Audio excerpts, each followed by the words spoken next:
I'm Wes Bryant. I'm the board member, communications for the ECA. Google employee. So when you talk about Google, you're taking a little swipe at Wes. Eric Davis, you're next. Hi, my name is Eric Davis. I'm past president, but also the transportation committee lead. And we appreciate that. Paul Freeman. Hi guys, I'm Paul Freeman. I am the tree guy. I'm a board member as well. Paul lives on 5th and Laurel. Lauren. Hi, Lauren Gomez. I'm board member. I'm doing membership and live right across from Laurel from Paul. Evan, you're next. I'm Evan Kettler. I'm vice president of the ECA and chair of land use and development. Danielle. Danielle, resident of Elizabeth and board member treasurer. Which we're very happy that she's keeping us straight. Ann Lambert. Hi, I'm Ann Lambert. I'm an at-large board member for ECA, and I sort of serve in ad hoc capacities in different volunteer things. John McBride. Hey, I'm John McBride, the newsletter editor for the ECA newsletter. And I think John's at the beach, right, John? I am. I'm at Folly Beach. Woohoo. Judge Miller. Judge Miller just got up. Sit down, Judge Miller. Reagan. I'm Reagan Miller. I am an at-large board member. And general pain in the ass. Hey. Okay. We'll take that. You said it, not us. Sherry? I'm Sherry Swartout, and I'm a board member at large. And Lisa? Lisa Yagla. I live on Pecan Avenue. I'm an architect, and I'm currently the social chair, and I'm on the land use development committee. And Rob, you're next. Hi, everyone. Rob Zabel. I live kitty corner from Lisa on Pecan, and I have been in charge of the Elizabeth ECA for a bunch of years. Vaughn, you're next. I'm Vaughn Hansen with Benchmark Planning. We're here at the corner of 7th and Clarice. We advised the Land Use and Development Committee have invited us to join them earlier this year, and we've been enjoying our time working with them. And we certainly appreciate it. And is Jeremy going to be able to join? I'm sorry, Jason? He's on his way back from Clemson. We had an interview for a project down there today. Got it. Okay. Jeremy, you're next. Hi guys, my name is Jeremy Dees. Apologies that the video doesn't like my intranet here, but I am just a community member, live at 5th and Dotcher, and have lived there for, 8 or 9 years now. Have been part of a group that is sort of auguring for the HBC, and I suppose I'll be speaking for that group this evening. Thanks, Jeremy. Bonnie from Clement Avenue. Yes, my third home on Clement Avenue, in fact. I'm at the dead end. I have nowhere else to go. I've lived in Elizabeth 40 years. Wow, you're a little bit longer than I am even. Mickey?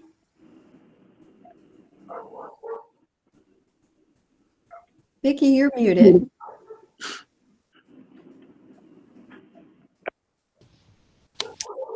I'm a ECA member, member of the HENP board, and supportive of the committee that Jeremy is representing. Thank you, Mickey. And Craig, you're next. Hi, everyone. I'm Craig Miller. I live on Louise Avenue, excuse me, in the Sunnyside part of the neighborhood, and I'm also part of the committee to try to get local historic designation. Thanks, Craig. Is Monty on the call? Cliff, do you know if he's joining? I do not know. I talked to him about an hour ago. He was planning to be on, but I don't know. All right. We'll watch for him. Okay. And how about Jared? Jeremy, do you know if Jared's going to be on the call? Jared said he may be late, but he would try to be here. He's on the road still. Okay. And Cliff, you're next. Good evening. My name's Clifton Settlemeyer. I live at a historic landmark on Clement Avenue. And I'm president of the Historic Elizabeth Neighborhood Foundation. Thank you. Thanks. And Nikki referred to that in her introduction. We call it HENA for short, but Historic Elizabeth Neighborhood Foundation. Christy, how about you? Hi, I'm Christy Harps, and I am the program manager for historic districts with the city of Charlotte. Thank you. And Taiwo? Hello, good evening, everyone. My name is Taiwo Jayava, Planning Director, Department of Planning, City of Charlotte. Thank you. And Larkin, your last but not least. I am Larkin Eggleston. I am your District 1 City Council representative and a nearby neighbor in the non-historic district part of Plaza Midwood. And I feel like I'm trying out for Jeopardy host. So excuse me, I'm trying to find everyone and keep up here. So this is a called ECA board meeting, and the purpose is to hear from a group of neighbors and our experts regarding the wishes of some neighbors in Elizabeth for properties in Elizabeth to be zoned as a local historic district, which would be subject to the rules established by the Historic Districts Commission, HDC, for renovating or demolishing existing structures and building new structures. The ECA board is seeking information to make a decision on whether or how to support this effort. So this meeting is another step in providing this information to the board. I want to emphasize that the meeting is designed to inform the board. We're not going to make any decisions tonight. You know that we're recording the meeting, so it will be available for later viewing. We haven't finalized our plans for that, but we wanted to keep that option open. And I see that Monty is joining the call. Hello, Monty. Please keep your camera on, but mute yourself until you're recognized to speak. I think after about 16 months, we're all pretty up on virtual meeting protocols. And West is going to give us a little primer on how to use Google Meet. West? I think y'all have pretty much figured it out. I'll start. Are there any questions or concerns around Meet? Anybody having, maybe raise your hand. I can't see everybody, but if you're having trouble getting unmuted or something like that, let us know in the chat. The chat can be accessed on the bottom right. There's a dialog box. And I think, do we want to do questions via chat as well, Sarah? Is that what we're thinking? Yes, I'm going to cover that in just a moment. Okay, great. So Sarah will go through that. I think that should be good. I think everybody seems to be doing a great job. So keep doing what you're doing. And if there's any questions, put it in the chat and I'll try to answer as we go along. Awesome, thank you. So this meeting is going to be an online panel discussion. If we were in person, we would have the panel up front. So that's how we're treating it. I'm going to pose a series of questions to our experts, and that is Taiwo and Christy and Larkin. Now, if in the course of their responses, they don't address all your questions, there's going to be time for follow-up and conversation.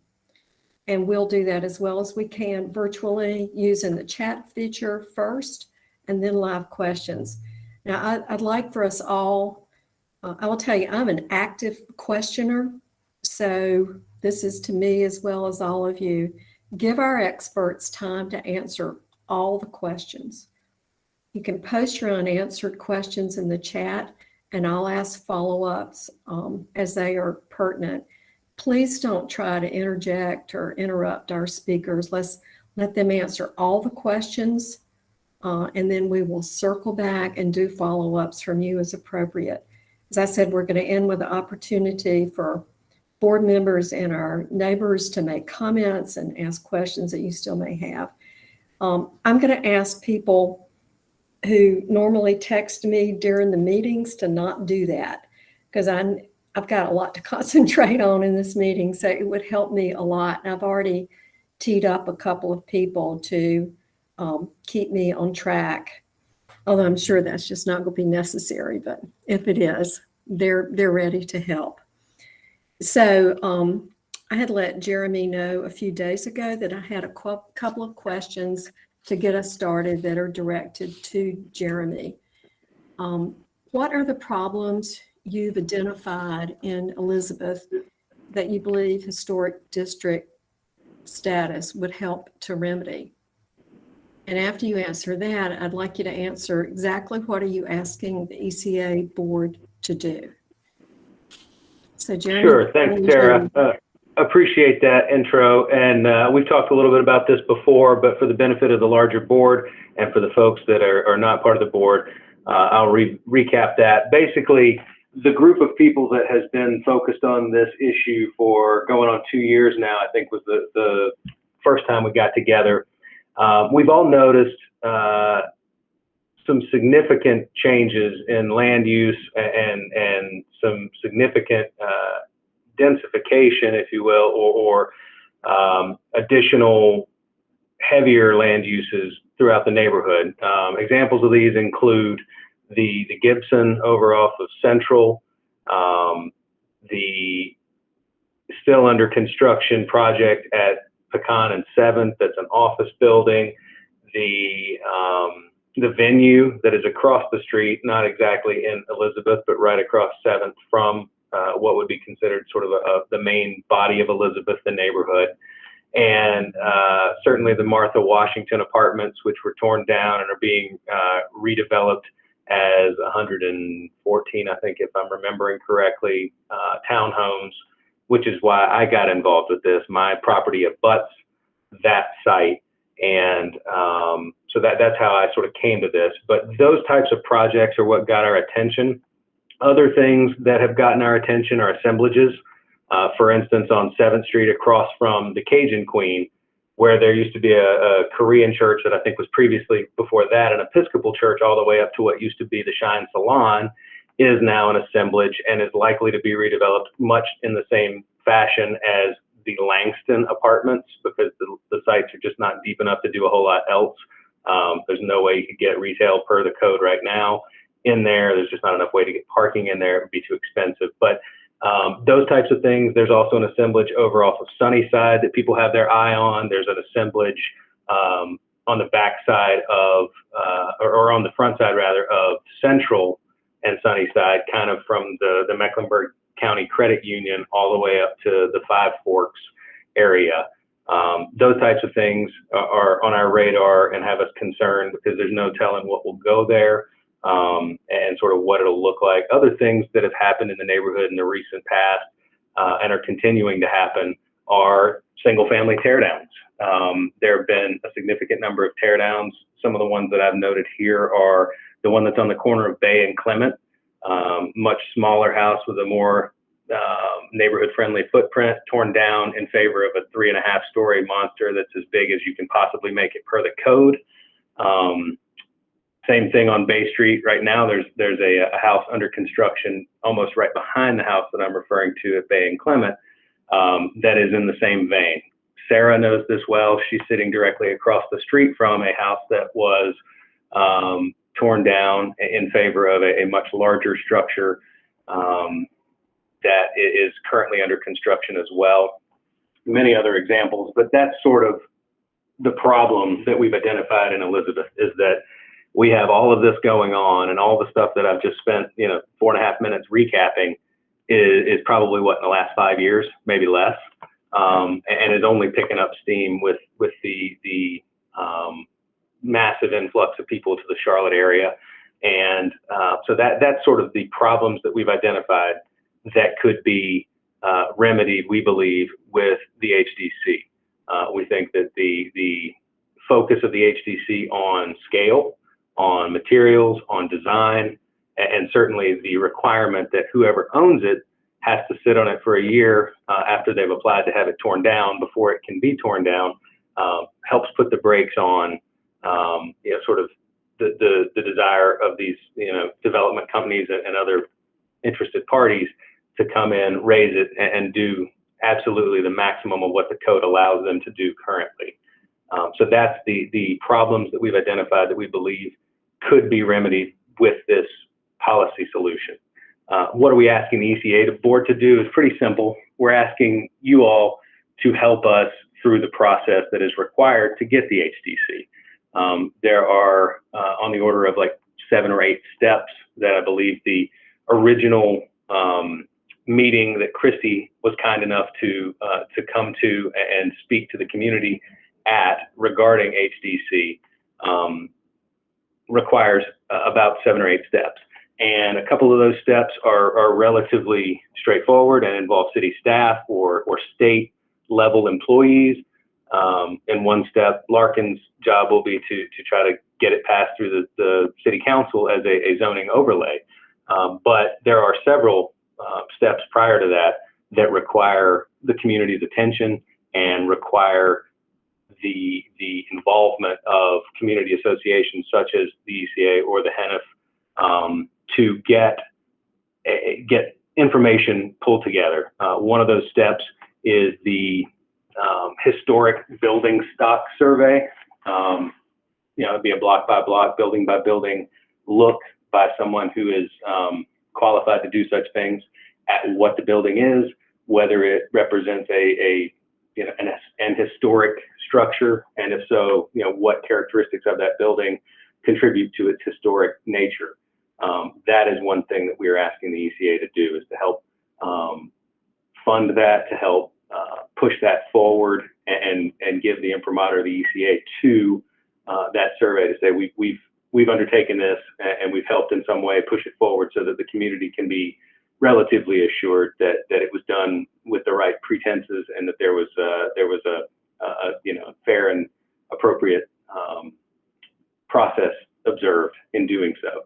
Similarly, I couldn't find anything that is written down, but certainly there is a requirement that those that are going to be affected by this have their say and determine whether they are for or against it. And so there will be a house by house or business by business, if there's any areas that are going to be affected that are business areas and zoned as such, effort to go door to door, obtain the confirmation from the homeowner as to whether they are for or against this, and then aggregate that information. So that's another thing that we're looking for the ECA to help do. Another thing that we've asked is propose alternatives, and maybe that's part of what this meeting is about today, and our experts can help determine that. The HDC is a relatively aged tool and isn't necessarily, we would all agree, isn't necessarily the best on all characteristics. It's a very interesting tool, and it is what we have available to us, and so we are using it, or we're pursuing it rather. But if there are alternatives, our group is not married to any one solution. We're really looking for a way to put the brakes on, not completely, but certainly put the brakes on, sort of what we consider to be very, very high velocity redevelopment throughout the hood. And then finally, the last thing to note here is that we want you to act. Doing nothing is its own version of doing something. And if we don't do anything, folks, it's kind of like water being a common enemy. It's going to find its way in. These folks that are performing these redevelopments are skilled at this. They know what they're doing. They're looking for a certain type of piece of land, and they know what they can do on it. They know sort of the market value of that, and this is going to happen one way or another. So our goal here is to get the ECA to understand that there is another alternative, to consider that alternative, and to try to move forward with something that we think can help protect what we all love about Elizabeth. And so those are my introductory remarks. Thank you, Sarah.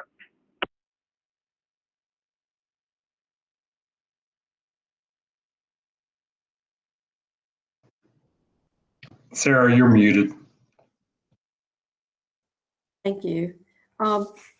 To our expert panel, I have 2 sort of general questions, and then I wanted to drill down a little bit on the points that Jeremy made.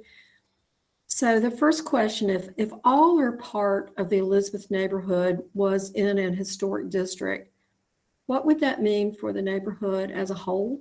And what would it mean for individual homeowners? Can we start with whichever of you wants to take that question? So maybe I'll start off by saying thank you very much for having us this evening. We appreciate the opportunity to listen, to what we have to share, especially with in regards to these questions related to historic district, or maybe alternative tool, which is a neighborhood conservation overlay district, which the 2040 comprehensive plan has a tool included in it. Sarah, thank you for facilitating this and really for reaching out so that we can provide some information that hopefully will help you come up with an informed decision at the end of the day. We have the benefit, of course, of Councilmember Eggleston being very familiar with what we're talking about here, and not only from what we can do at the local level with regards to historic district commission itself, but his familiarity with historic land bank as well really helps us in terms of the conversation we're going to have tonight. Having said all of that, Christy is the subject matter expert. A lot of the questions that we have to address tonight, she's likely going to take the lead on that. And then if I need to jump in, I will definitely be happy to do that, especially within the context of the comprehensive plan and the UDO. Regardless of how this goes, I'm sure you're familiar with the Oakland Historic District that Council just approved several weeks or maybe months ago. And that could be a learning experience for how these things go. And I know that there's a question that can address that, but regardless of whether it's all or portion of Elizabeth neighborhood that becomes historic district, the implications are definitely there. But what I want us to think carefully is, how are we trying to use this as a tool, and for what? Is it a tool to preserve or a tool to prevent? And that's kind of how we need to be thinking through, using historic district or any other tool, whether it's to preserve something or to prevent something from happening. And it could be used for both. And that's really where we have to be very careful how we trying to create what we're trying to create that tool to achieve. So Christy, I'll point that to you in terms of what would that mean for Elizabeth as a whole if all or part of the Elizabeth neighborhood was an historic district, especially for individual homeowners. Sure. Thank you, Ty. And I echo everything Ty said. Thank you so much for having us here. We're a resource for your community. Historic districts are not required. They are always a grassroots effort from the neighborhood. And there's no requirement that the entire neighborhood be a historic district. A great example is Myers Park is a National Register district, just like Elizabeth is a National Register district. And it has the tools and incentives that go along with that, with the tax credits.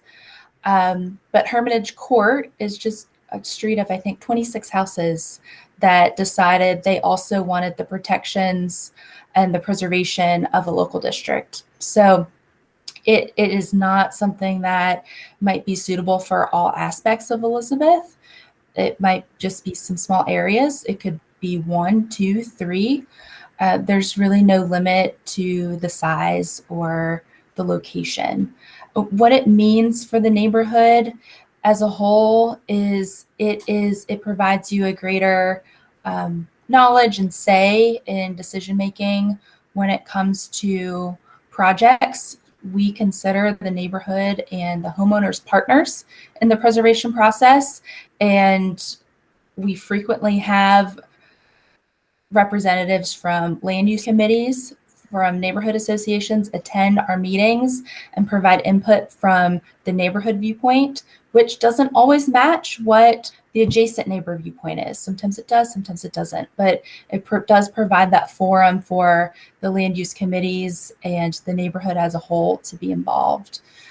What it means for homeowners is that anytime you go to make a change to your house or your building or your whatever it encompasses, if it's retail, if it's office, if it's residential, we don't get into use for historic districts. So that's one real big thing to keep in mind is we don't get into use at all. We don't get into parking requirements. We don't get into if it's restaurant, retail, office, residential. we are strictly looking at the building envelope itself, as far as, especially when new construction is concerned. Homeowners, we look at everything on the outside. So this is different from landmarks. I believe there was someone, was it Cliff, who is the owner of a landmark on the call? That's right. Yeah. Yeah, so that's a little different. You know, landmarks, you get the local tax credit. They look at the inside and the outside. We don't look at the inside. We don't look at the function, floor plans, anything like that. We look at the four walls of the outside of the building, and we look at the yard. So fences, sheds, garages, driveways, walkways, tree removal, all of those things we look at. If you are doing repair or maintenance, we don't look at that. We don't look at painting. You can paint your house whatever color you want. There's some really prime examples in Dilworth of some, I think there was a camo painted house at one point on East Boulevard. We don't get into it.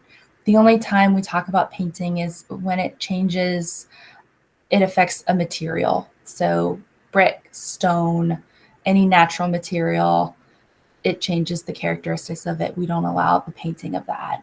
That was one of the, actually a large driving force of the Oakwan neighborhood wanting to be a district, is they saw what was happening in Smallwood, Biddleville, and the flippers coming in, both with the demolition, but also painting their brick. They're a community of all brick houses, and they just really value that as part of their neighborhood character. And that was one of the strong reasons why they wanted to be a district, was for city help with helping guide flippers and people who weren't invested in their neighborhood. They weren't the neighbors. What did I miss? Well, we're going to have lots of time to drill down on this. So this is more of an overview. So what could you identify as the pros and the cons of owning property in an historic district? You know, it's not right for everybody. You know, historic districts might not be the answer. And I understand that. And I'm not here to tell Elizabeth it needs to be one. Ty mentioned neighborhood conservation overlay as another option, and we can talk about that a little later. But to me, the biggest pro is it is telling you what you can do with your property, but it's also making sure that your neighbor lives by those same rules. So there's no surprises. So it applies to everybody, and that everyone has a say in the process, especially when demolition or new construction comes in. There's a lot more chance for participation by the residents in the community. Maybe I can add to that by also saying, to a degree, it's one way to mitigate involuntary displacement. When you have historic district overlay protection, it definitely keeps the community, the fabric of the community or the neighborhood together. That's there. But one con could be also that while it keeps the uniformity and the homogeneity of a neighborhood in terms of having that, you may prevent the type of diversity to a degree of development or even closeness or proximity to mix of uses in that community. So while on one hand, you're trying to preserve and protect the integrity of the neighborhood, which is definitely a good thing, you might at the same time risk the potential to keep away some things that could benefit the neighborhood or the community as a con. But the pro is definitely very huge in terms of, mitigating displacement of residents. We may come back to that, Taiwo. Thank you, because there's definitely some intersection with the 2040 plan and the UDO on this, but that's a little bit later, after we all know a little bit more. Thank you. Jeremy, in his comments, mentioned, I think, about 4 main points of the problems that have prompted the neighbors on the call to recommend historic for Elizabeth. And here's what I've got just in my notes. To address changes in land use, density, particularly heavier density, and they cited 4 different multifamily complexes. One is assemblage, the other is assemblages. Others tear down of single family homes and being replaced with very large homes that are out of scale to the surrounding properties. And then last, Jeremy, you mentioned just you're seeking a focus on scale, design, materials, and particularly the prohibition against demolition for 1 year after acquiring the property.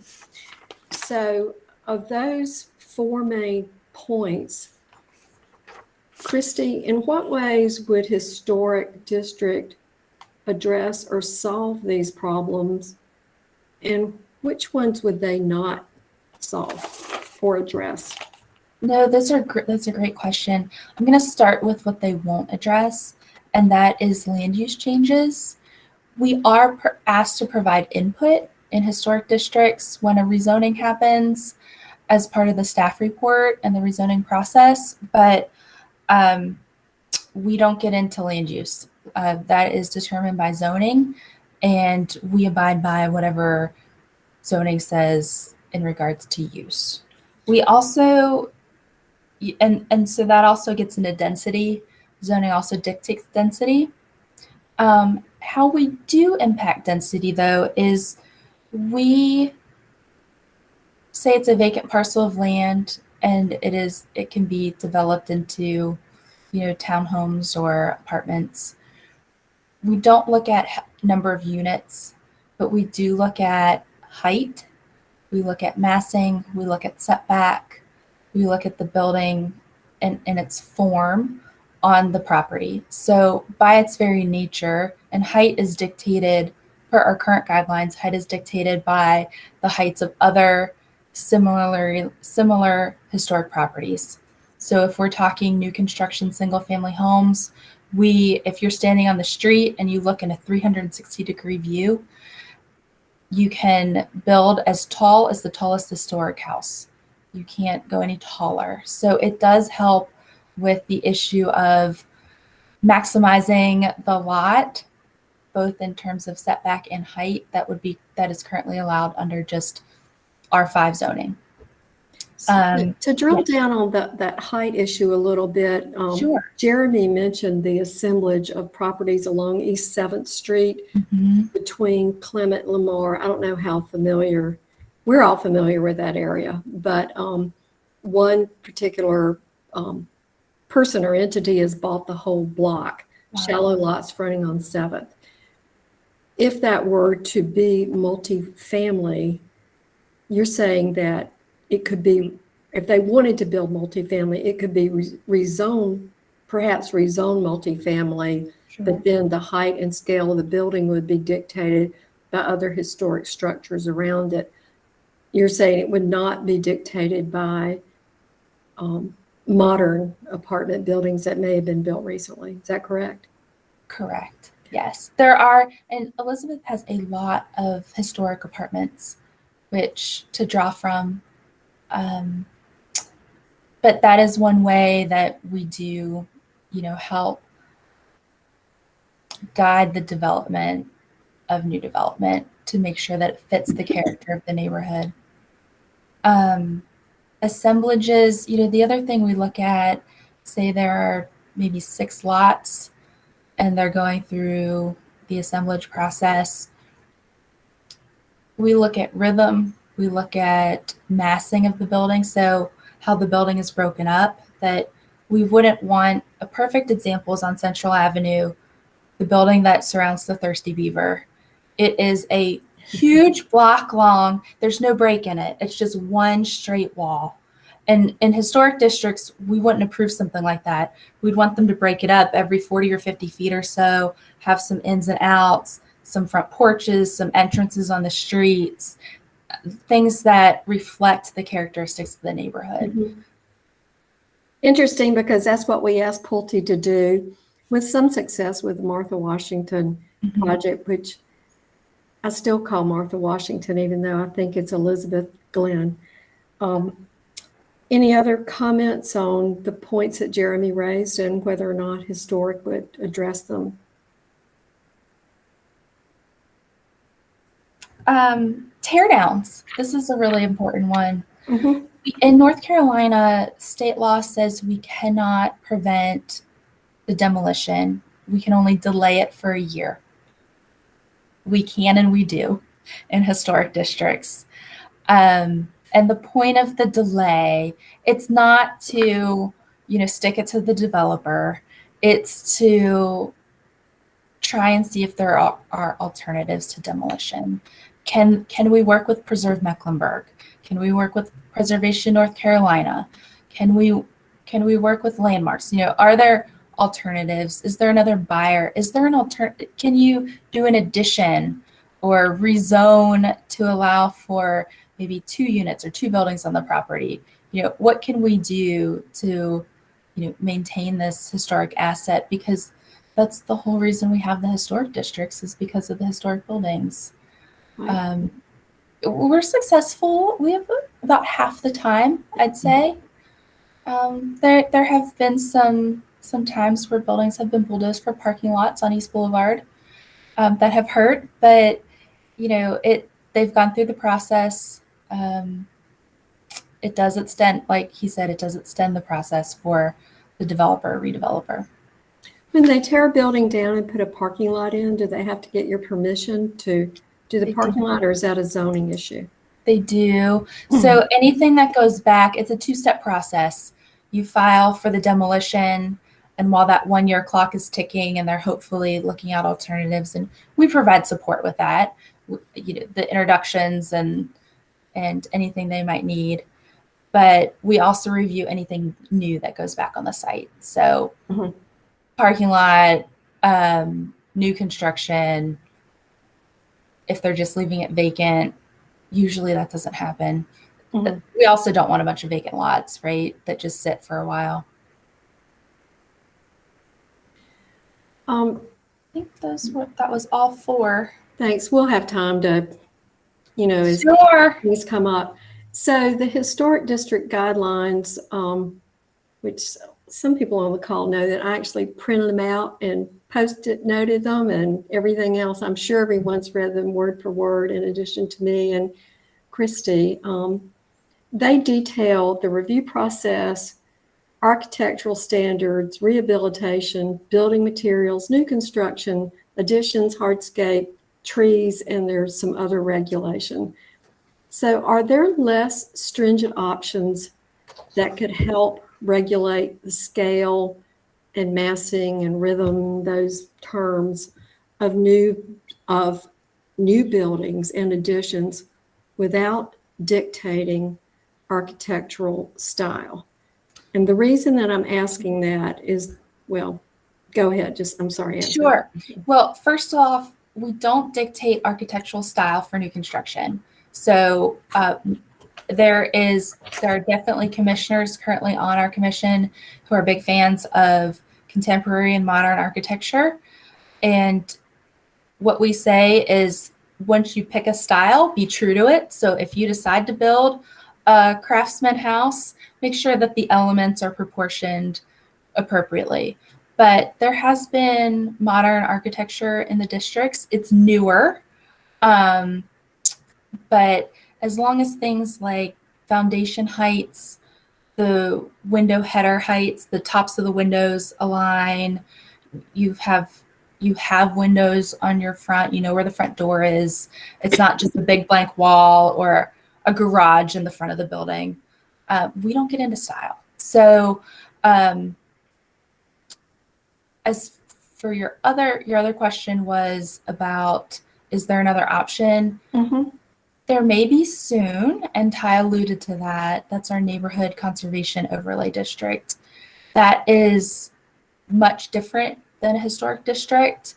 It is all things that can be checked off by the permit reviewer when you go apply for permits. So there would be no board process. There would be no staff review for fences or garages or driveways.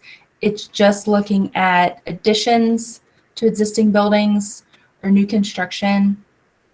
And it basically is looking at the box and what that building can go in. So it doesn't get into massing or rhythm. it gets into height. One of the options is height. Another option is setback. And there's a menu. So I think we have 6 or 7 items in the neighborhood conservation district. And it's the neighborhood works together with staff to identify what's important to you. So an example I like to give is, say it's a neighborhood of all ranch houses. And we all know ranch houses, they have a much deeper setback. They're shorter.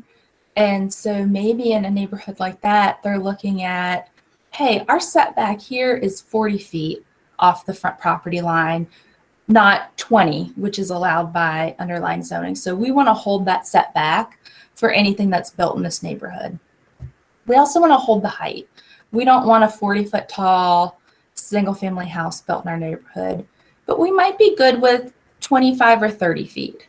And it's all done through an analytical process. We look at a map and we look at what the characteristics are, but it's much more streamlined than historic districts. But it is hopefully an option that's coming as part of the UDO.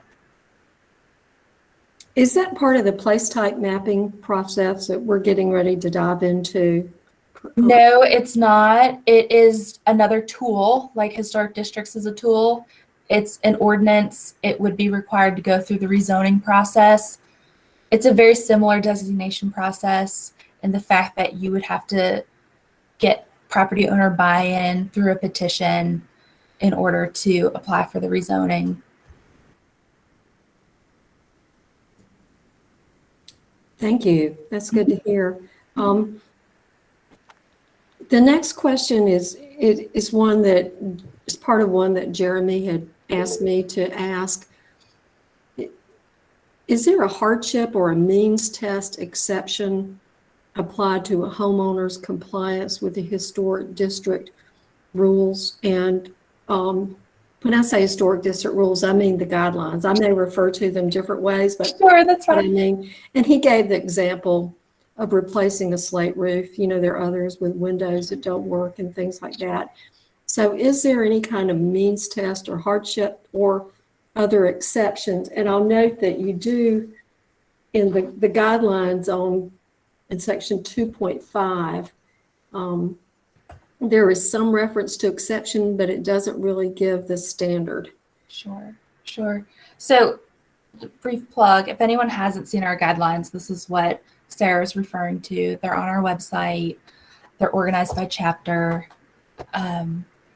So in Charlotte, we do not do economic hardships.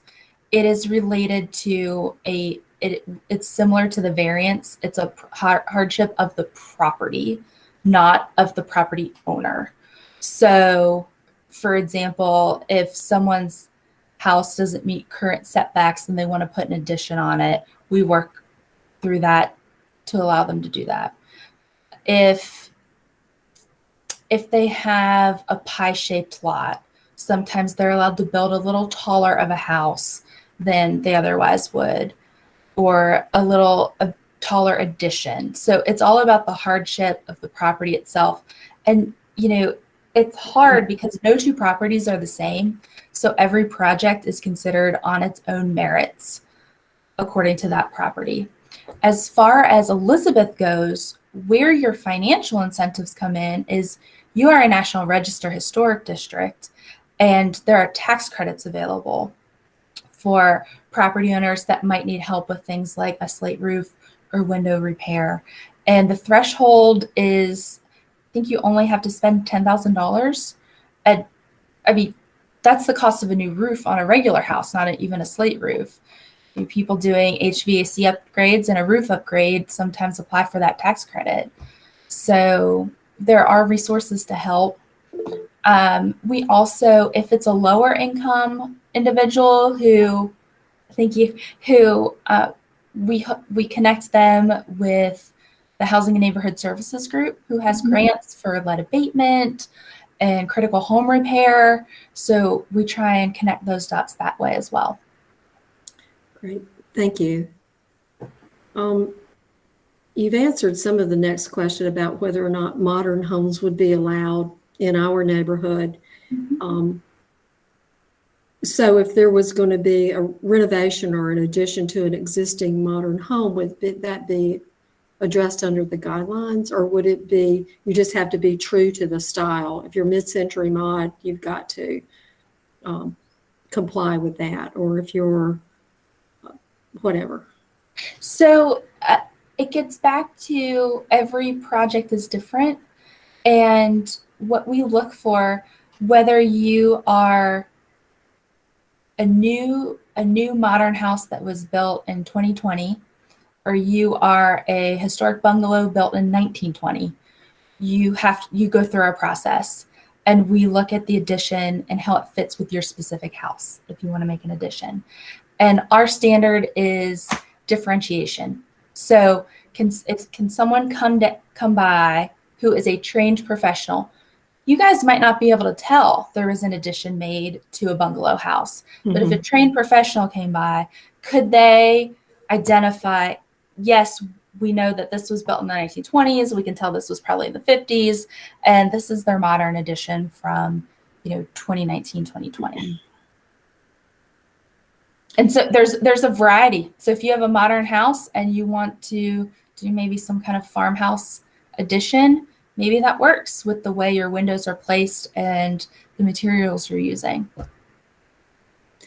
So, for instance, on Clement Avenue, which is predominantly 19 teens, older homes, if there was a vacant lot, would you approve a Danish modern structure if it met all the setback and massing and height requirements?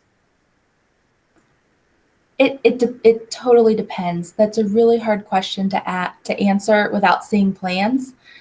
A really good example I have is a local architect. His name is Zach Alsenser, and he built his own home on Logie Avenue. I'm not sure the exact address, but I can send that to y'all. And he built a new house. Logie's not in the Plaza Midwood local district, but it's a great example of how a modern interpretation of a cottage fits in on a block of 1 and 1.5 story houses. He has a front porch. He has really modern windows, but it fits in great. And I will, if at a break in questioning, I will look up the address for you and put it in the chat. That'd be great. Thank you. Jeremy covered a little bit in his remarks on what they were asking the ECA to do. One was to assist with the process. Can you tell us the steps for applying for historic status? Who does it? How much does it cost? How long does it take? Who makes the application? Sure. And is there a typical threshold of support from affected property owners for it to be considered and be successful? So Sarah, since the last time you and I talked, and since when I came to the community meeting at the church back And I was not at that meeting. 2019, our process has changed, and it's changed because of Oaklawn. And originally we were telling people, hey, you've got to pay the $3,000 to $4,000 rezoning fee.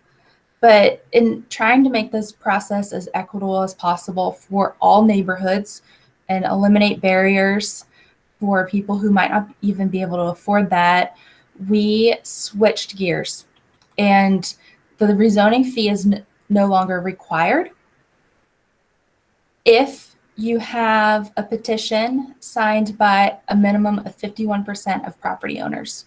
We encourage a much higher number than 51%, because the last thing you want is for a historic district to go through and neighbors to be surprised or angry that this has happened. You want to educate everyone and inform and get as much support as possible. The process is in 2 parts. The first part is you have to have a house-by-house property survey with photos. I have a template. It's on, I'll send the website. Our Oaklawn Park is on our website. It looks at architectural features, year built. There's a couple of other things on it. You already have 99% of this information because you are a National Register district. And so you would just take that National Register file, update it in a spreadsheet, and take updated photos of every house that's going to be in the district. So that's one part. The other part that goes along with that is a designation report. And that looks at the history and development of the neighborhood and why it's important. And again, you have that too. It's part of the National Register nomination. We would just need to update it to make note of any changes that have happened in the neighborhood in the time since Elizabeth was designated. And those two things, the survey, the designation report, along with a map of the boundary or boundaries of the district, comprise what's called a local designation report. And that gets submitted to my office for review. And then we send that on to the state for review.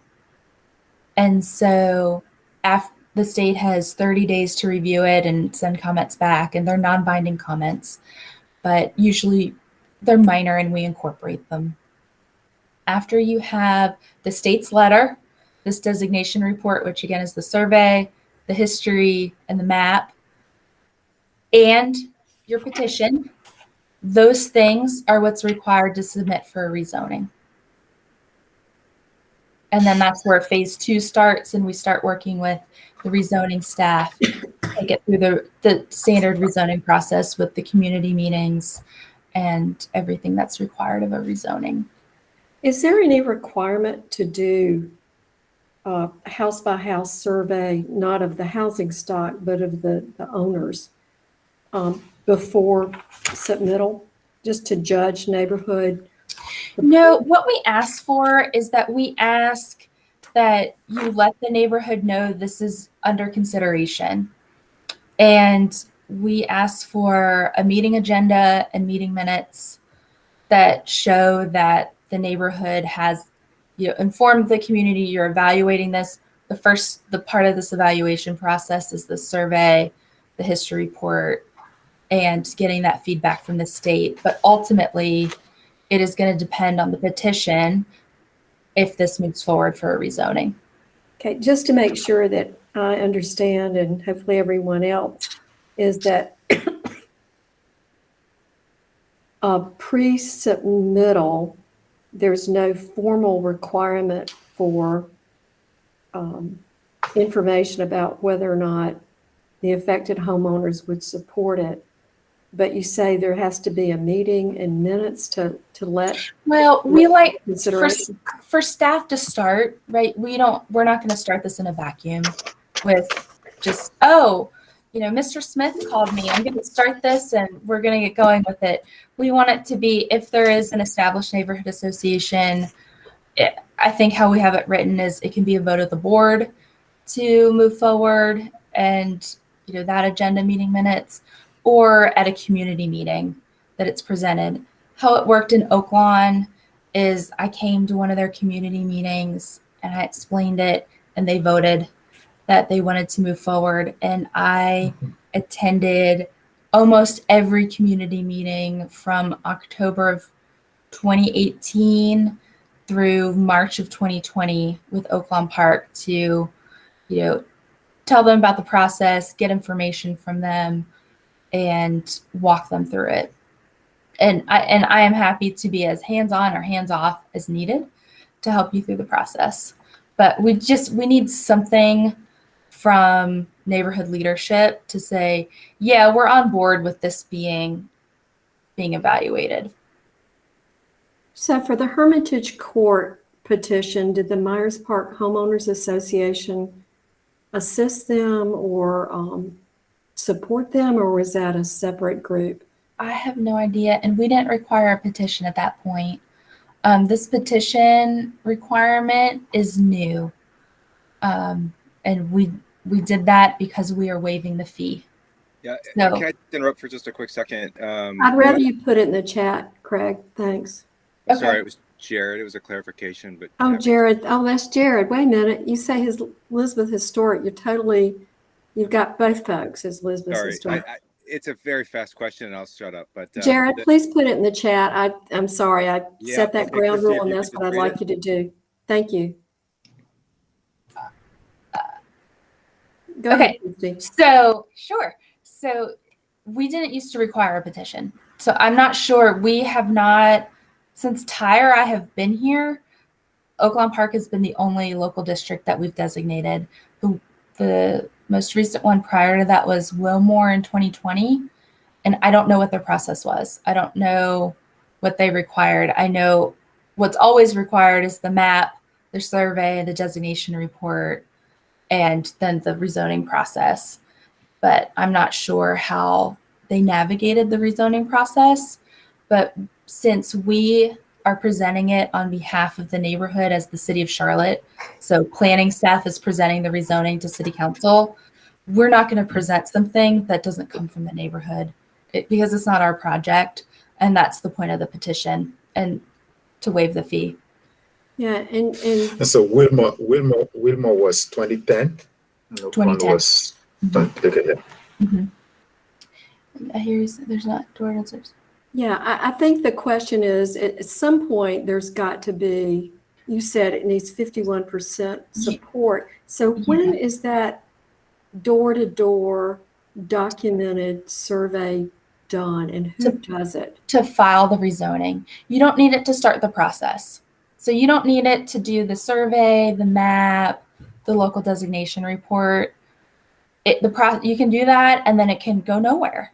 But you do have to do the door-to-door petition, signed support of property owners. And who does that? The neighborhood does that.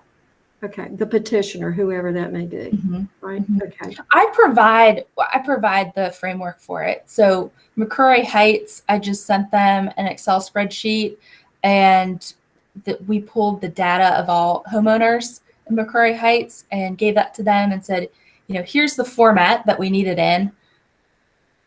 Organize it and go get the signatures. And then once they get the signatures, it is essentially the neighborhood that is requesting the rezoning. And you go door to door and get those in person, is that correct? Ma'am? Okay. And I guess this is a Larkin question. Larkin, let me back up. So who defines the borders of what the rezoning petition would cover? Like what would be in the historic? That's the first step. That's the first step you do before you do any survey or any history like development report. You define the boundaries, and you guys do it. We can help. What happened in Oaklawn was we looked at the historic plat maps and how Oaklawn was developed as a subdivision in the late 50s and early 60s. And I came to a neighborhood meeting and said, here's a recommended boundary.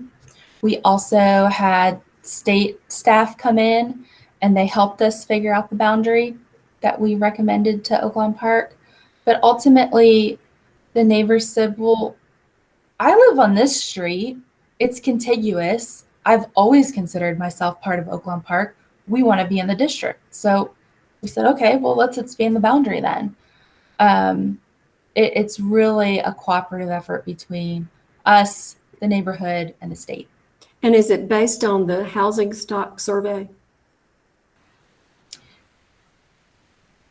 It can be.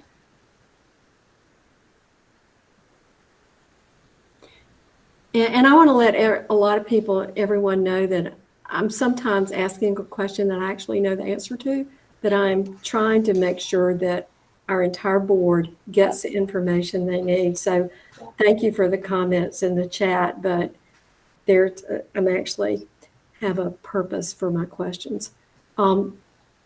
Christy, how do you deal with multi-family properties and property owners in deciding, whether or not, say, the venue or the Martha Washington development people would want to be in the district? Well, I'm sorry, Martha Washington's different because that's townhomes. Yeah. the venues apartments? It depends on how they're structured. So some buildings are structured as condos with individual units, and some buildings have one owner and they rent out the units. Let's say an apartment complex where there's one corporate owner someplace in Texas. It's the owner. It goes by owner, not renter. It's the property owner. The other thing to know too is if you own multiple properties, your signature counts for every property you own. Okay. And Mickey asked the question, are the petitioners residents or property owners? And it's property owners, correct? It's property owners. Mm-hmm. Okay.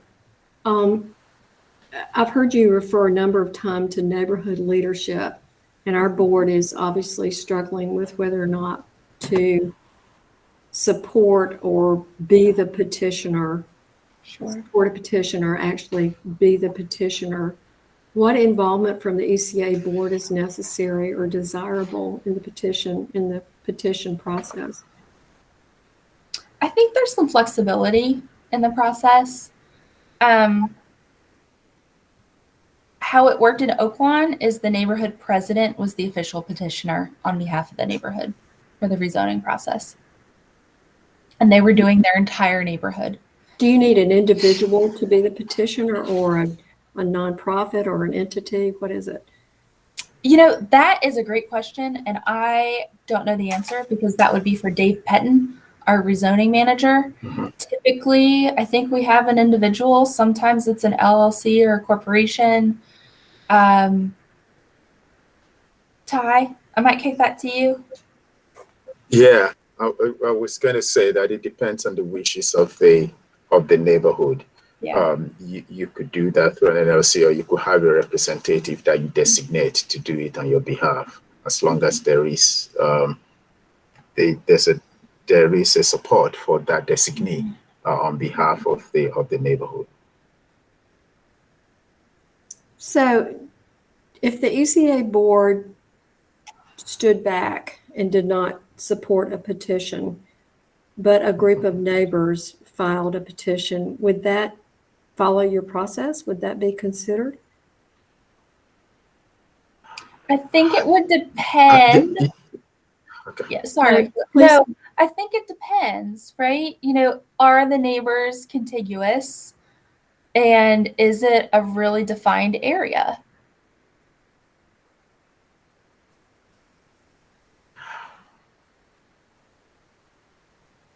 Okay. So it depends. We're really just seeking clarity here, and I have it's Ty, I'm so sorry. Go ahead. No, I was going to say this, and Chrissy, probably this is also your thoughts on this. So, independent of the ECA, if a group comes together and they're able to achieve the 51% of homeowners, at least believe that this is something that they want to do, believe they can do that independent of the ECA. Having the support of the ECA obviously is very strong, not only for consideration when staff is doing the analysis, but also for the board, for the council to be able to make a decision. Definitely the support of the ECA will be very, very critical and at the least desirable to have, regardless of what a slightly majority of the neighbors decide to do. Okay, thanks. So I'm going to skip to question 9, Taiwo and Larkin and Christy, but looking at the current commercial and multifamily properties in the neighborhood, such as those along East 7th, how would the historic district design guidelines stop encroaching development along these commercial corridors?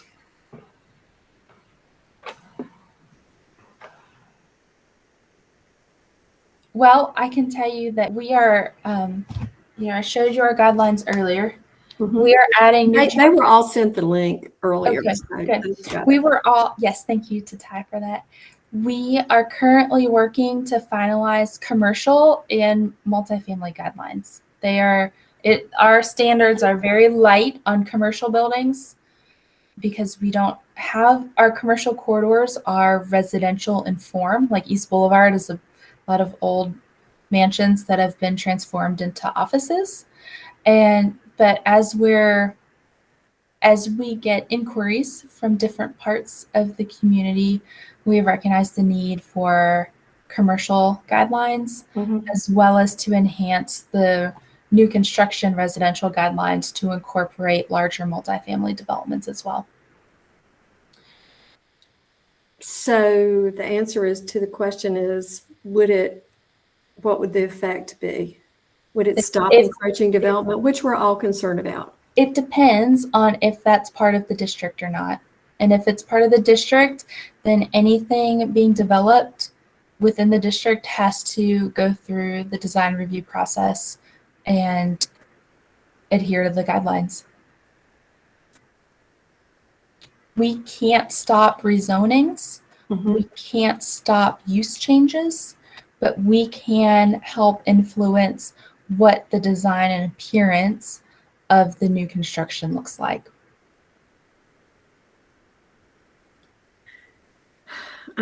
Okay. Maybe someone can ask a better question than I can about that. Please feel free to put it in the chat. So let's talk about TOD, which is transit-oriented development overlays. How would they affect an historic district overlay, given that, Hawthorne Lane is certainly, the properties along there are subject to TOD zoning. Those on Sunnyside with the Silver Line coming out, Independence, Charlottetown, whatever it's called there. How would those intersect? Would historic control scale in a TOD zoned area? So it intersects the same way. I think there's a PED overlay also on 7th Street. Part of Sunnyside. I don't know about 7th. Oh, okay.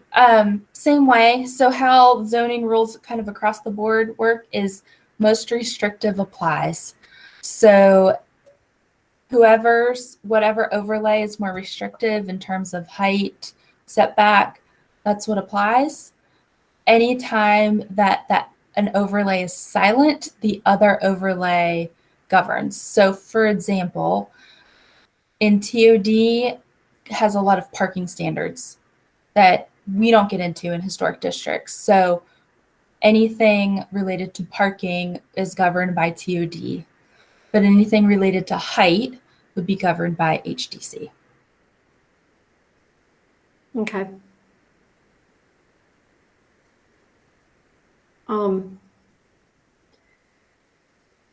You all mentioned earlier the alternate approach, which is would be in the UDO, the Neighborhood Conservancy Overlay.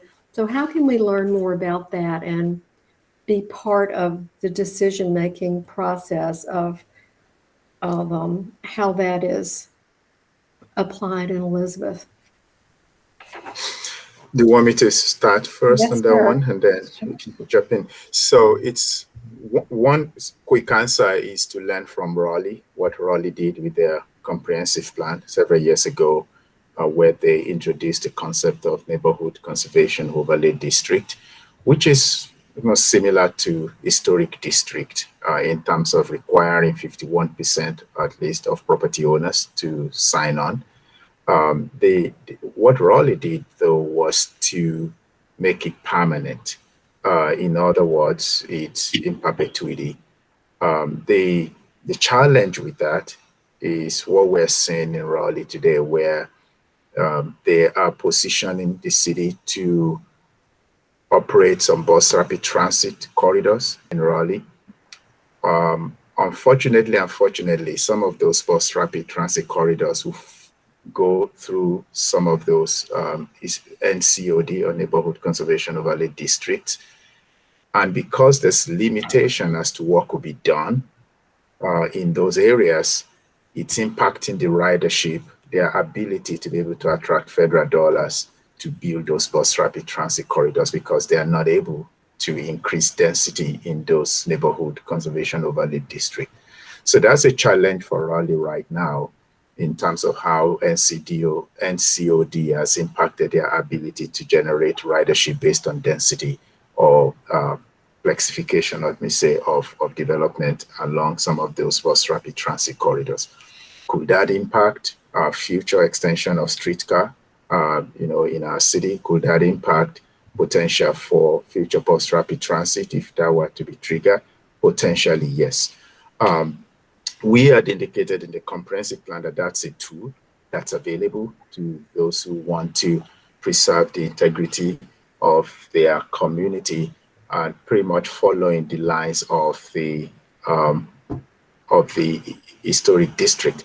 But the comprehensive plan did not define what the criteria will be like. But pretty much saying that right now, we're looking at what HDC is doing. It could be that for us, it will not be in perpetuity, but could be renewable over the life of the comprehensive plan itself, maybe anytime from 7 to 10 years. And then as things change in that community, it can be reviewed to see if the community still wants to have that NCOD protection or not. But it's a lot of similarity to historic districts.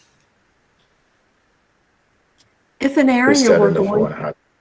if an area were going to be zoned TOD, and I'm thinking of the Sunnyside area where we know the Charlotte Metro Credit Union is acquiring homes on Sunnyside and across the street and around where Sherry lives. That would be a council decision to zone that area TOD. Is that correct? Without a petitioner, is that correct?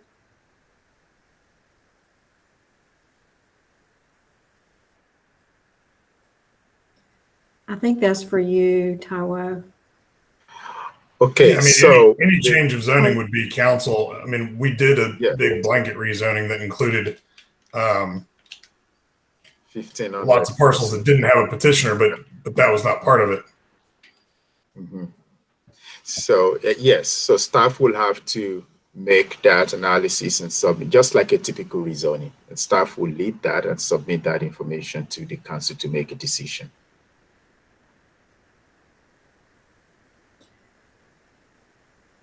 But is there a process for neighbors to be notified about the TOD Yes. before council? Yes. It would follow just the Are there regular. neighborhood meetings required and a chance to come to council and say, don't do this to us, we want to be historic?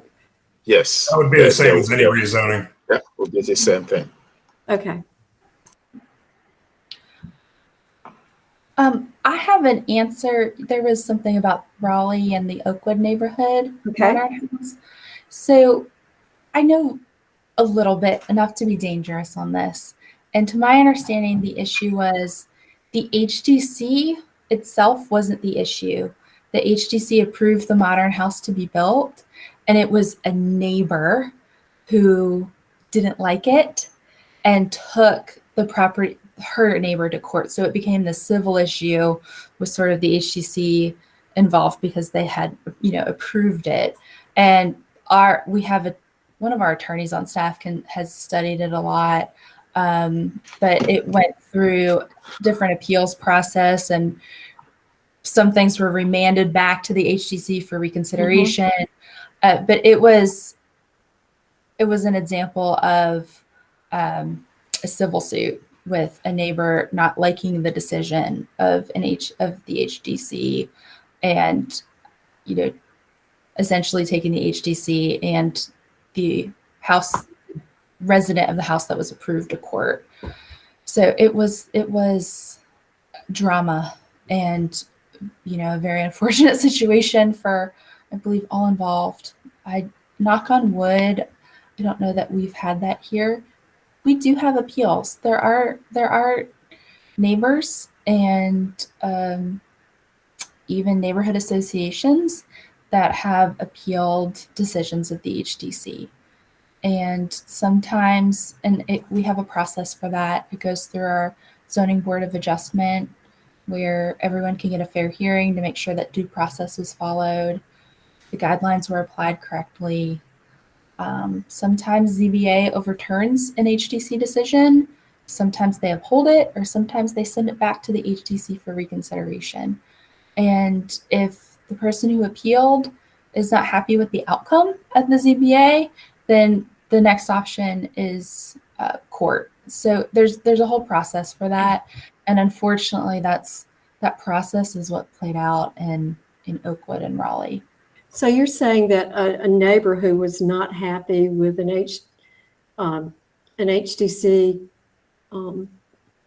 decision about a property across the street from them would have standing to appeal the decision to the zoning board of adjustment and then to court? That is the first question the ZBA will ask.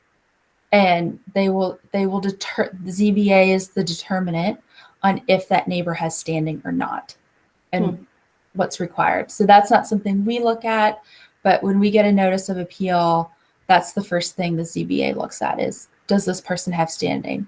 Does this neighborhood association have standing?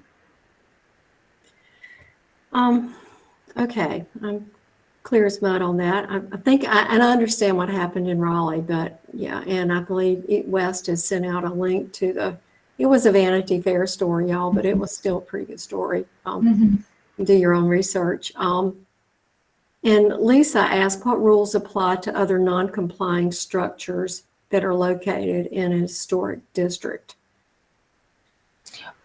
Lisa, can you clarify what you mean by non-complying? Do you mean Lisa, do you want to unmute yourself and ask your question?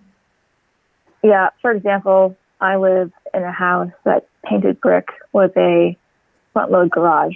So definitely non-compliant. And should I make a modification to my house, how would HD govern such changes? HDC, it's not a problem. HDC point in time starts when you're designated. So the way your house is the way it is. And we don't require changes. We are not going to come after you for painted brick, anything like that. It's just that's the beginning of time in our world is when the rezoning happens. And so the only time you would need to come to us is if you want to alter the house. Do you want to do an addition? Do you want to add a deck, a patio, anything like that? But it doesn't matter that it might not be a historic house or it might have any feature that might not fit our guidelines. It doesn't matter. So, Christy, what design rules govern? I'm sorry, Lisa. Go ahead with your question. And that was my follow-up. So what guidelines would I follow on my addition? You still follow our guidelines for an addition. So like point in time is your house is what it is, right? It has a front loaded garage, it's painted brick. But you want to do an addition, you flip to our additions chapter, and that's what you follow. There are no examples in the book of modern designs. There are not. It's been a new thing for the commission. It's Queen Anne, it's bungalows, it's arts and crafts. Okay, so that's a great question. That's a great distinction. So the historic buildings are the reason why you have a historic district. No neighborhood is completely historic buildings. There may be some new buildings, but even if it's a new building and you want to do an addition, you follow our addition guidelines. So if it's no taller and no wider than your house, then staff can work with you on an addition. If you need to differentiate it from what is there and make it fit with your house. So what design rules govern new construction? And I think you addressed this, but new construction in a historic area where there's some modern houses, some Danish modern front-loading garage, big wide driveways, but others are, 1920s houses. I'm thinking about East 5th Street. What design rules would govern if someone did have a vacant lot and wanted to put up a modern house? it depends on the design of the modern house. But what we look at for comparison are the historic houses. We don't look at anything new that was built. We look at, so the Elizabeth neighborhood has a time frame that it was developed, and that's outlined in the National Register nomination.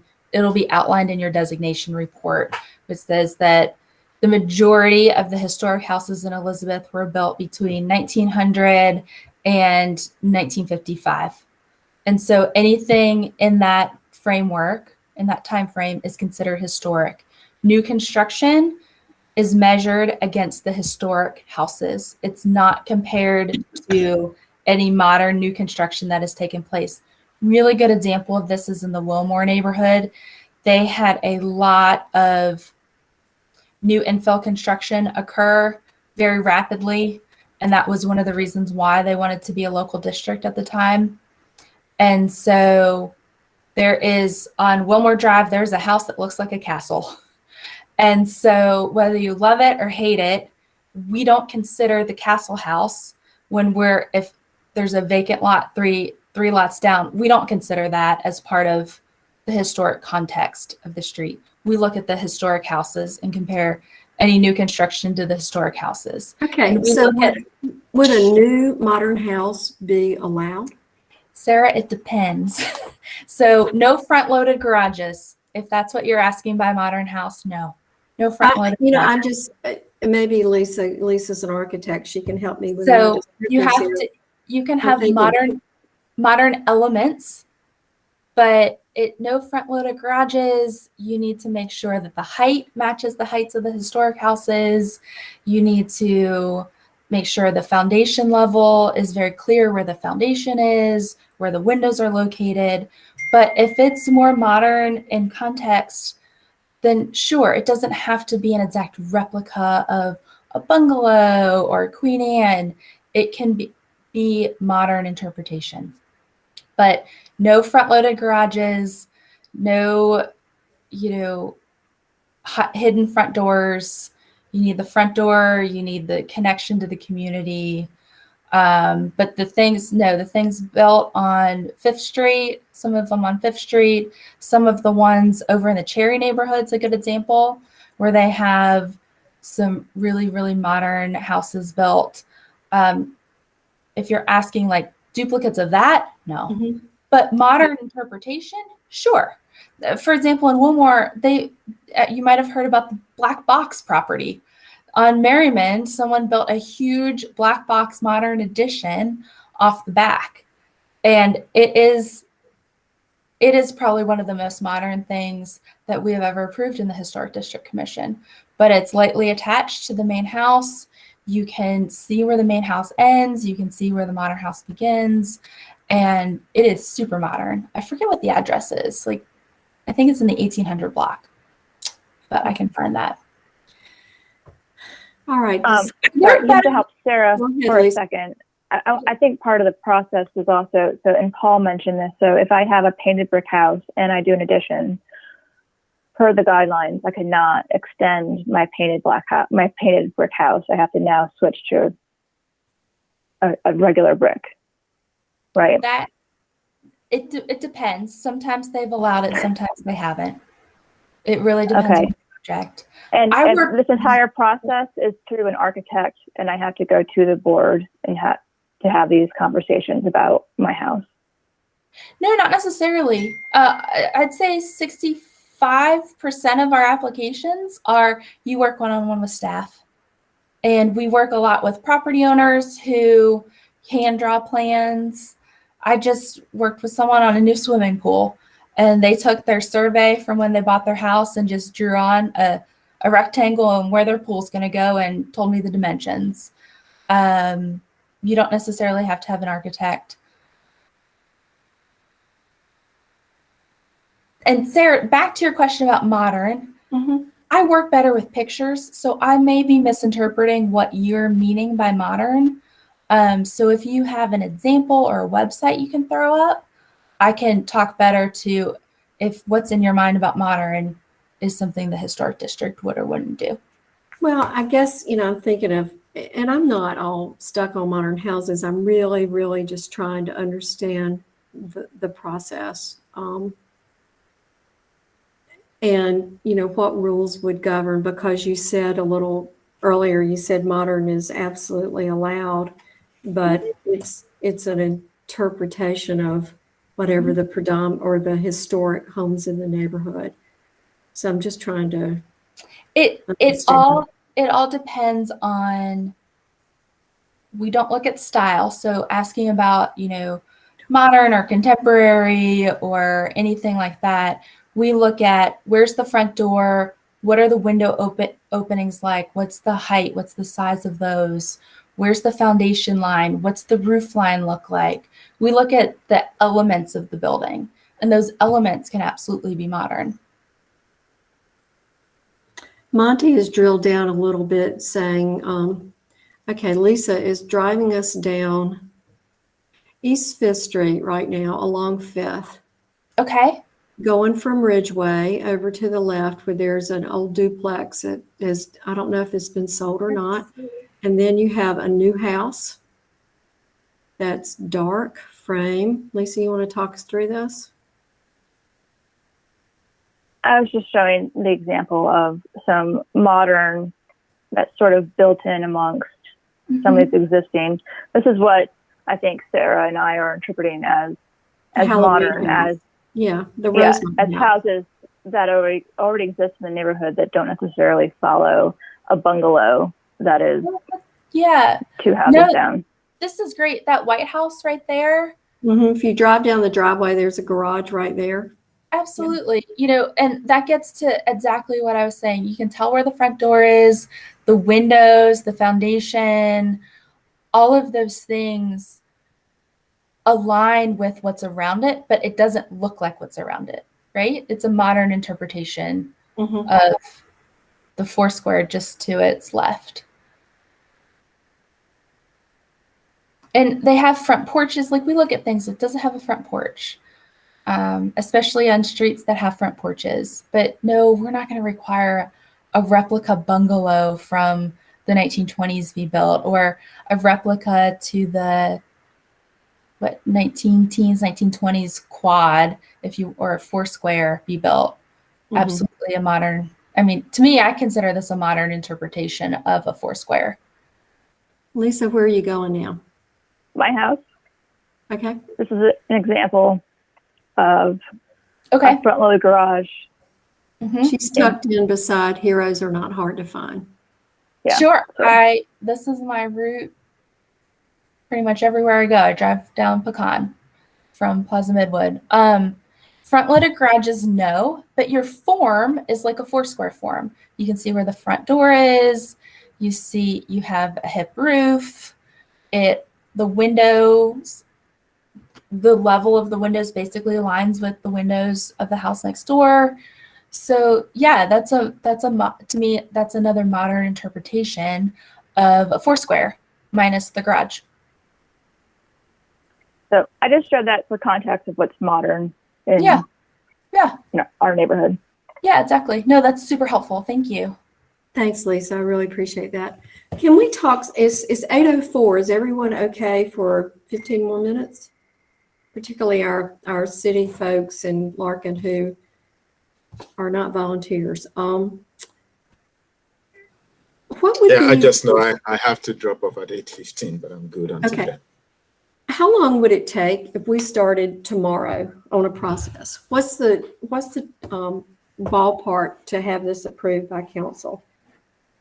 It depends on y'all. So it really does. We would start on the map first and mapping what area or areas you want.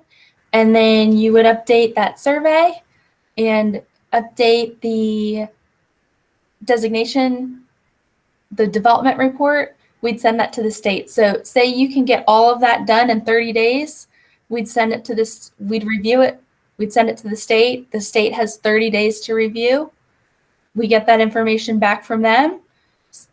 So that's 60 days. After 60 days, your petition's done. You can file the minute we have that letter back from the state. And if you have your petition of support from all the residents, you can file for a rezoning. And then the rezoning process takes about 4 months. Okay, Evan, you raised your hand. Yeah, this is a follow-up to that question. Christy, how long did it take Oaklawn?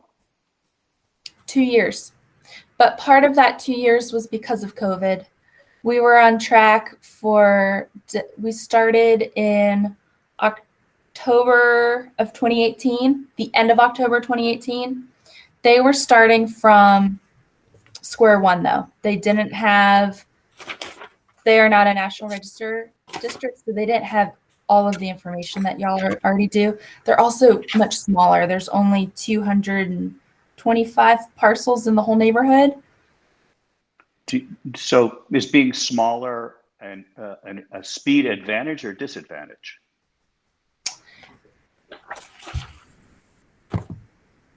I don't know. It depends on the will, I guess, of the property owners, right? How much education will you need to have? Probably an advantage. You, but I'm trying to take advantage of having Taiwo here for the next 10 minutes as well. Okay. So I'm gonna just I'm gonna pepper, and ask Taiwo to jump in at the same time. But so what percentage of Oaklawn residents were supportive of this? Oh, I can't remember off the top of my head. It was it 60? It was around 60%. Yeah, it was a high number. It was a high number. Yeah. High number. We even got some people signing from out of town. And I believe that they had about 250 different homeowners, something. Mm-hmm. High number that they had. Yeah. So before Taiwo has to go, Evan, hang on a sec. On the 2040 plan, the Neighborhood Land Conservancy, when would that be available to Elizabeth, Taiwo? So Council has adopted the plan policy document. The next phase of it is what we're going through right now, which is to map the different places within the city. And then we go into the Unified Development Ordinance, which will be your tool for implementing these regs. There are certain policies that can be done today, but this is not one of them. This has to wait until the Unified Development Ordinance is ready and adopted by Council. And that is, we're looking at summer of next year, July of next year for that. So once that is done, we can begin to unpack a lot of the policy tools in the comprehensive plan. But I will also go on. So when Council would adopt the UDO in July 2022, would that include these new rules for Neighborhood Land Conservancy? Yes, it will. It will include that in it as well. If you go into the plan and you go on cltfuture2040.com, you will see the policy, the implementation strategy of the comprehensive plan, which Council will adopt in February. That spells out the process for the community planning, where you're going to have the NCOD. But we definitely cannot be implementing that right now until we have the regulations in place, which is part of the UDO. Okay, so it's not available for at least a year. Is that a fair statement? It's not available. Yes, that's a fair statement. Okay. All right, let's take some questions from the floor. Sorry if I have hogged the mic. Somebody raise your hand. Let's see. Is that Craig? Cliff? I'm sorry. Yes. Okay, Cliff. A couple of quick questions for Christy.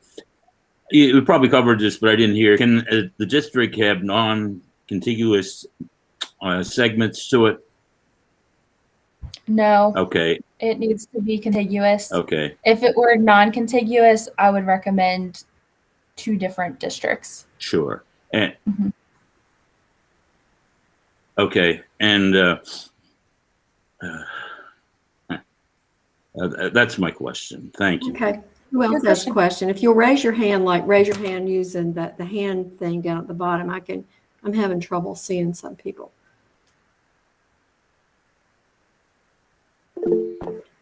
Elizabeth Historic. I don't know which Elizabeth Historic, but one of you Yeah, raise your hand. Who it's is Jared. it? At some point, I'll Okay. log out of Go that ahead. email. With independence coming through, can Sunnyside be included in the same district? Would that be contiguous or not contiguous, or is that up for debate? Elizabeth has got, Independence has gone through. So are you talking the Silver Line or what? I'm talking about the area between where I live versus where Craig lives, with Sunnyside versus like 8th and Lamar. That would be incontiguous because of the Independence Freeway, but it would be contiguous if it weren't for the freeway. Well, I think the freeway is like any other road. It's just a larger road, right? Like with the plaza, both sides of the plaza are in the district, but they're separated by what used to be a 4-lane road and a landscape boulevard. Got it. Thanks. So Monty, what's your question?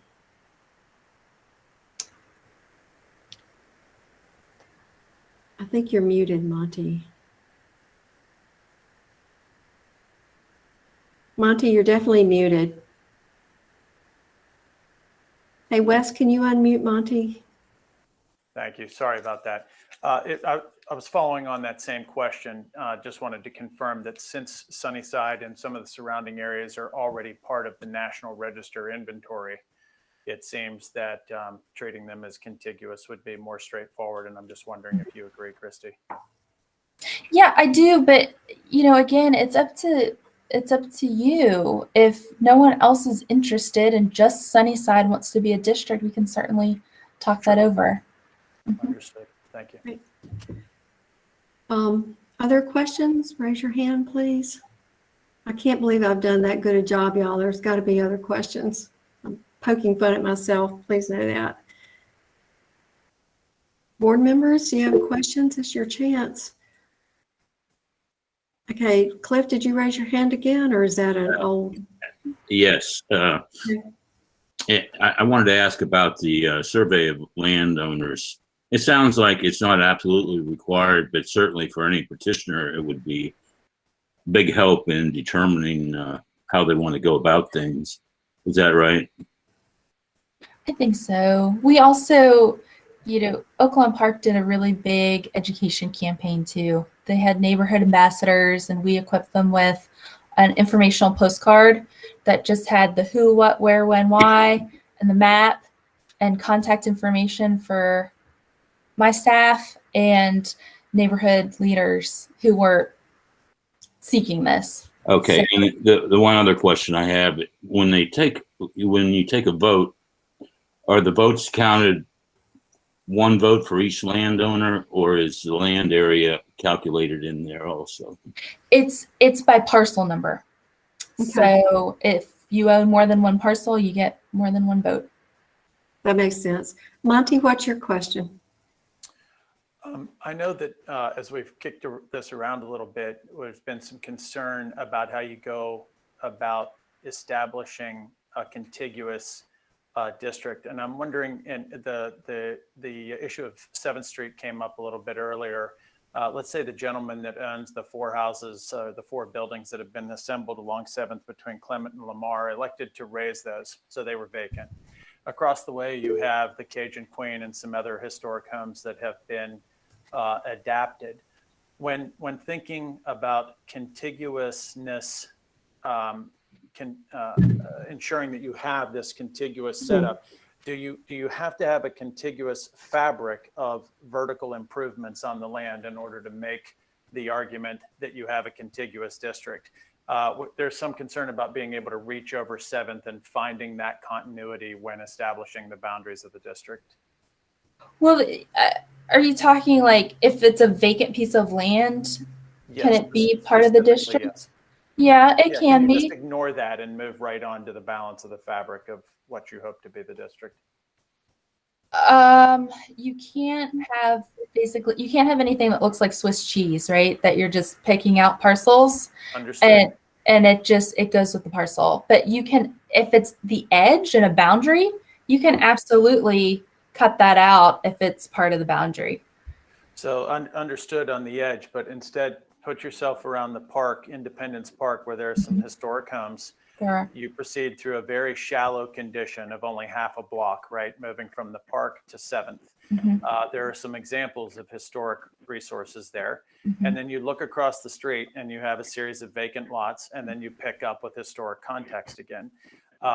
That's not a bunch of selective things going on. It's a specific condition that you hope to surmount. Would you be able to look past that when establishing a contiguous district, do you think? Possibly, depending on how you can draw the boundary. Okay. Understood. Worth paying attention to and bringing to your attention early, it sounds like. Yeah, absolutely. And Monty, I think your question is premised that the owner of those lots is not likely to agree, correct? Ask me that again. Are you assuming that the owner of those lots along 7th between Clement and Lamar would not agree to be in a historic district?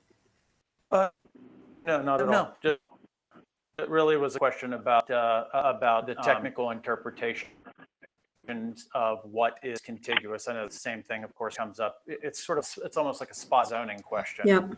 Right. Understand. And so that's helpful. We can kick that around a bit more. Evan, you're next. Yeah. Taiwo, if you have to go off, I wanted to say thank you for joining us. And thank you. 2, perhaps you'll stay on long enough. I have to ask, I'm calling on one other person, which is Vaughn Hansen with Benchmark Planning. And I wanted to know, Vaughn, is there anything that you think that you would like to add here in terms of us, our board, and all of our listeners gaining some clarity?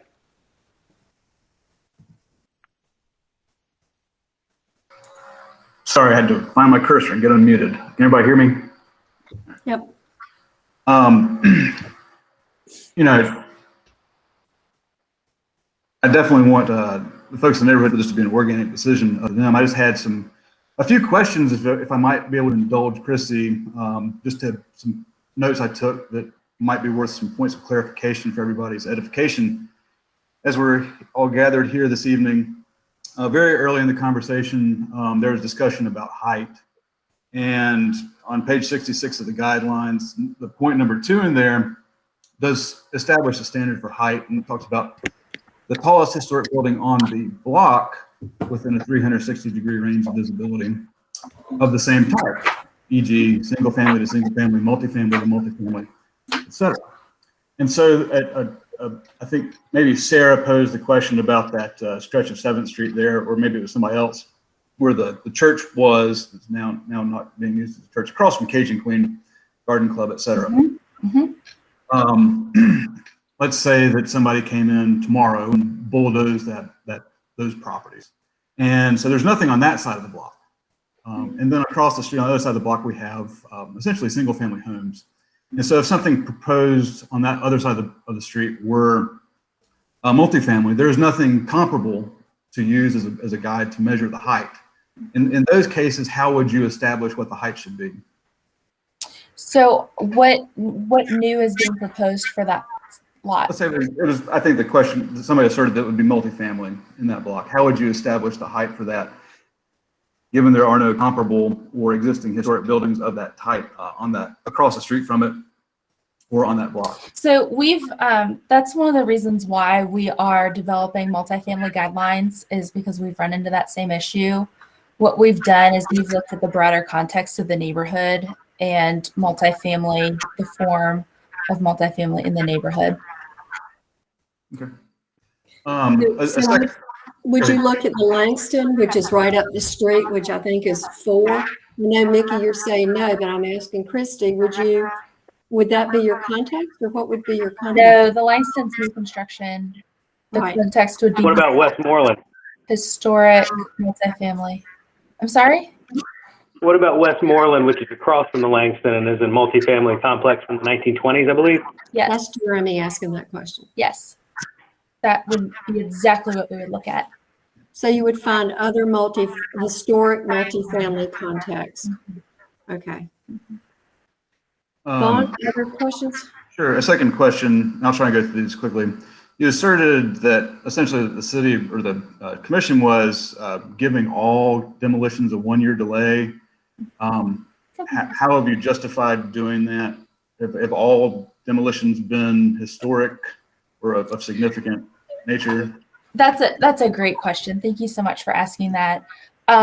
Not all have been, and when they're not, we didn't put the 1-year delay. So there was in Wesley Heights, there was a 1980s almost manufactured home, and they said, "Yeah, this isn't significant to the neighborhood at all.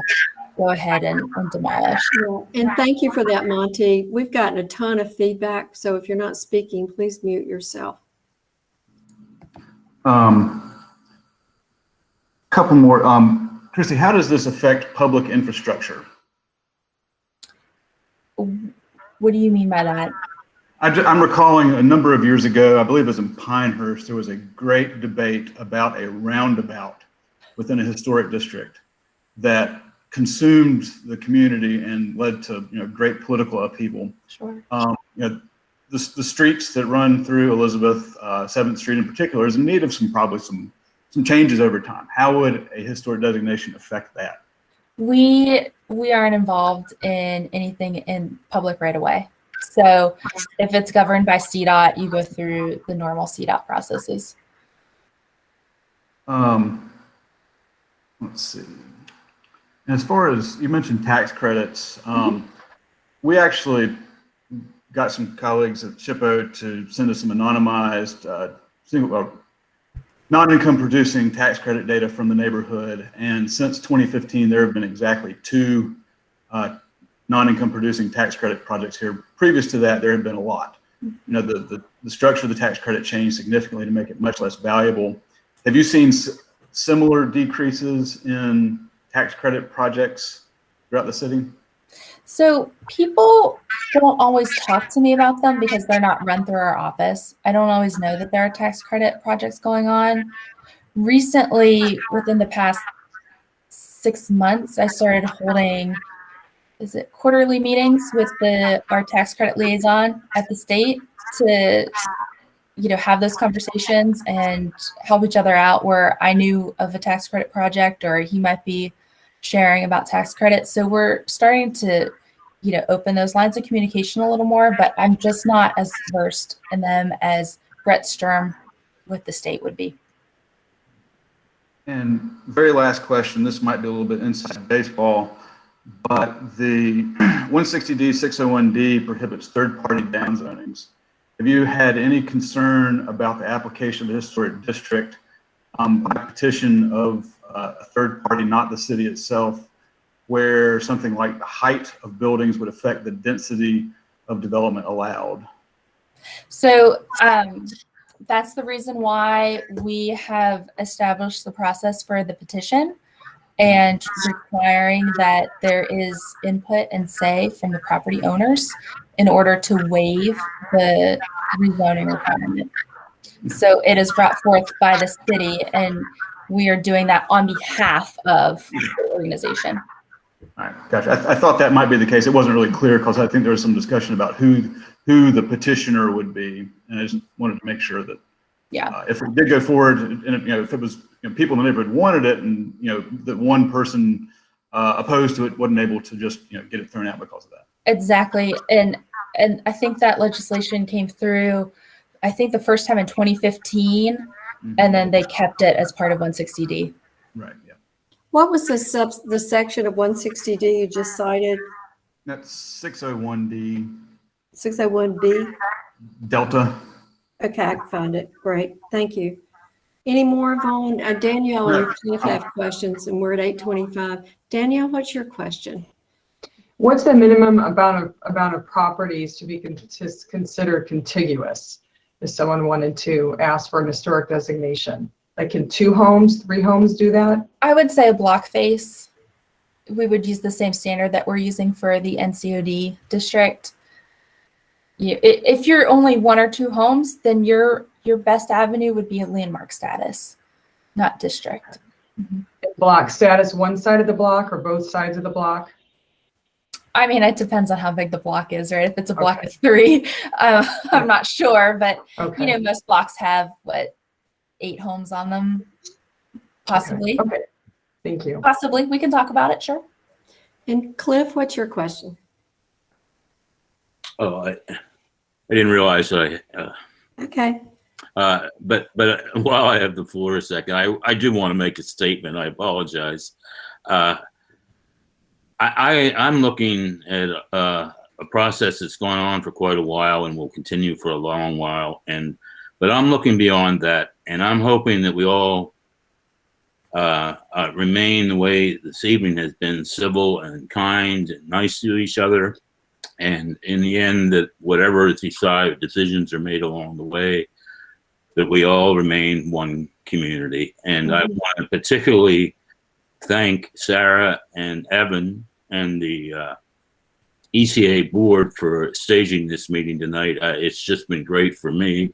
I've learned a lot, and it's just been wonderful. Thank you very much. Well, Cliff, thank you. So appreciate that on behalf of the board. Let's see, next question is either for Monty or someone from Elizabeth Historic. So who's got the question? This is Jared. I'll ask quickly. On contiguous, am I correct that if it were not contiguous, would you then need to do this process twice, and it would just mean 2 districts being approved kind of simultaneously? Yes, they would each need their own petition. Thank you. Thanks for that question. Monty?